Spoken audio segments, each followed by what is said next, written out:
Naubos-ubos na naman nga mga Mars yung aking paninda dito sa aking maliit na tindahan. Kaya naman samahan niyo ko for today's mini vlog na mamalengke. Ngayong araw nga rin pala ang first death anniversary ng aking auntie. Kaya naman bago kami dumiretso sa palengke ay pupunta muna kami sa sementeryo para makapagsindi ng kandila. Iiwan ko nga kay mama itong aking anak kaya naman sinundan ko nga siya dito sa may kapitbahay para nga maibigay na nga itong aking baby. Panay nga ang iyak nitong aking kapatid gawa ng gusto niya na naman bumili sa tindahan. Ayaw nga ni mamang bilhan ng pagkain gawa ng gusto yung matamis at siguradong mananakit na naman yung ngipin nito. Kagabi nga daw inamuyat nga itong kapatid ko gawa ng kahapon nakuha yung saging na itinago ni mama at ayun, for the sakit-sakit na naman yung ngipin niya dahil naubos niya yung dalawang saging. Aray ko!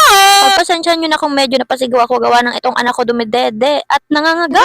Pagkadaan nga namin sa bahay nila Uncle ay ayun umalis na nga pala sila papuntang sementeryo. Sabi ko nga dito sa partner ko at baka maabutan pa namin doon sa sementeryo. Kaya dali-dali lang talaga kami sa paglalakad dito at sa sobrang dali-dali sa paglalakad na itong partner ko, aba iniwan ba naman ako?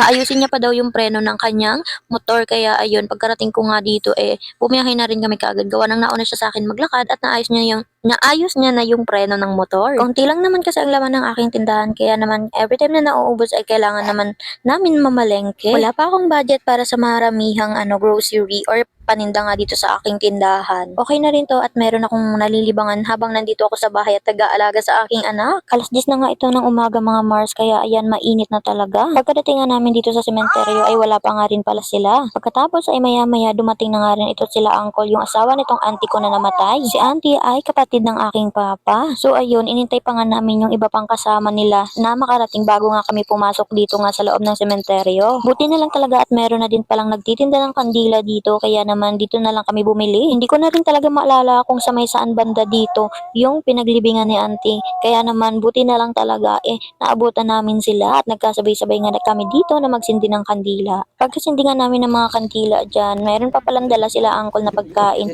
na alay nga para kay auntie. Pagkatapos ay nag-picture-picture pa nga kami dito sa may lapida ni auntie. Hindi nga rin kami nagtagal dito ng partner ko at nauna na kami sa kanilang umalis gawa ng mamamalengke pa kami, magbabayad pa ako ng kuryente at yung anak ko hindi ko sure kung dumede yun sa tsupon kapag nagutom. Minsan kasi gusto niyang dumede sa tsupon, madalas naman talaga ayaw niya. Kaya naman hindi kami pwedeng masyadong magtagal dito sa bayan. Sa Raod Day nga ngayon kaya naman sobrang daming mga nagtitinda nga dito. Naubusan na nga kami ng sibuyas sa bahay kaya naman eto na nga yung una kong binili. Buti na lang talaga at nagdala ako ng eco bag. Hindi ko na kailangan pang bumili. Bawal na kasi dito sa amin yung plastic. Eco bag na lang talaga. Talagang mapapabili ka ng eco bag kapag wala kang lagayan kasi sa papel lang nila ilalagay yung pinamili mo. At talagang siguradong mabubutas yan lalo na kung mabigat yung binili mo. Kapag nakakalimutan naming bumili ng eco bag, aba natatambak na nga yung mga eco bag namin dito sa bahay. Pagkatapos ko nga bumili dito ng mga sangkap, nagutom na ako kasi mag-aalas 11 na hindi pa ako kumakain ng umagahan. Ito na nga lang aking partner yung inutusan kong bumili ng tinapay dito sa may 3 tapos sobrang tagal niya kaya ayun nainip ako mag-antay, sinundan ko na nga siya doon. Pagkatapos nga namin doon sa bilihan ng tinapay,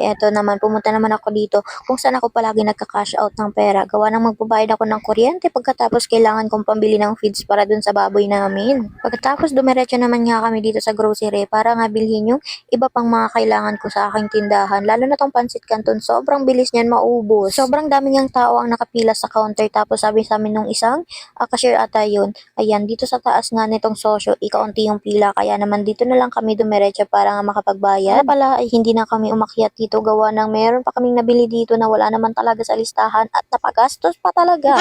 Yung isa pang ang eco bag na dala ko, yun na nga yun yung pinaglagyan ng mga grocery na pinamili ko. Sobrang hirap nga talaga mag-budget at mag-ipon, lalo na kapag hindi mo ramdam na may katuwang ka financially. Basta sobrang nabibigatan na talaga ako kasi halos lahat shoulder ko na. Nang matapos na nga ako makapagbayad dito sa counter, ayan, dumiretso na nga kami paglabas para nga makapagbayad na nga rin ako diretso ng kuryente. O gusto pa naman yung due date pero dahil nandito na nga rin kami, nagbayad na nga ako diretso. Tinanong ko na nga rin kung pumasok ba sa kanilang account yung binayad ko nga last month gawa ng first time ko magbayad dun sa GCash at ayun pumasok lang. Pumasok naman daw. Syempre naninigurado lang ako gawa ng baka next month putulan na kami ng kuryente. Inaantay ko nga dito yung aking partner gawa ng nagpagasolina pa siya at nasa may labas lang pala siya. Tinawag niya na nga ako at bumiyahe na nga rin kami diretso pa uwi. Alas 11 na nga ito at medyo natagalan nga kami dito. Sana nga si baby hindi siya umiyak ng umiyak. At ayun pagka uwi nga namin si baby ay nadatdan namin karga ni mama at tulog na tulog. Maraming salamat nga pala sa mga nanonood ng aking video.